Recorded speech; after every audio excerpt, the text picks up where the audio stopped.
In this guide, I'm going to show you how to check Google Play Points history. This is Aiden from JustBoz, and before we get into this guide, make sure to like the video and subscribe to the channel with all notifications on. It really does help with the channel, and it lets us know that you want more content like this, so we greatly appreciate it. If at any point throughout this guide you did have any questions, just ask them down in the comment section below, and we can help you out further. I'm going to be doing my best to reply to every single comment down there.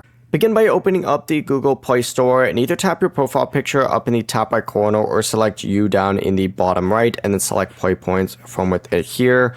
In this section, you need to open up your Play Points tab, and you can go ahead and select this little use section right up at the very top, and you're going to see this little see history option right here. Select this and you'll now be able to see all of your history for your points. It's going to take you to this point history page, and this is a record of all the points that you've earned and used, and it can include points that you've earned from Google Play purchases, promotional bonuses, weekly prizes, and points spent on Google Play credit, coupons, or in-app rewards. Tap an entry when available, view more information on that transaction. If your history is missing, make sure you're signed in the same Google account enrolled in Google Play Points, since each account has its own separate points balance and history. Before you do leave, make sure to like the video and subscribe to the channel with all notifications on. It really does help with the channel, and it lets us know that you want more content like this. We'd greatly appreciate it. And if at any point throughout this guide you did have any questions, just ask them down in the comment section below and we can help you out further. I'm going to be doing my best to reply to every single comment down there. Peace.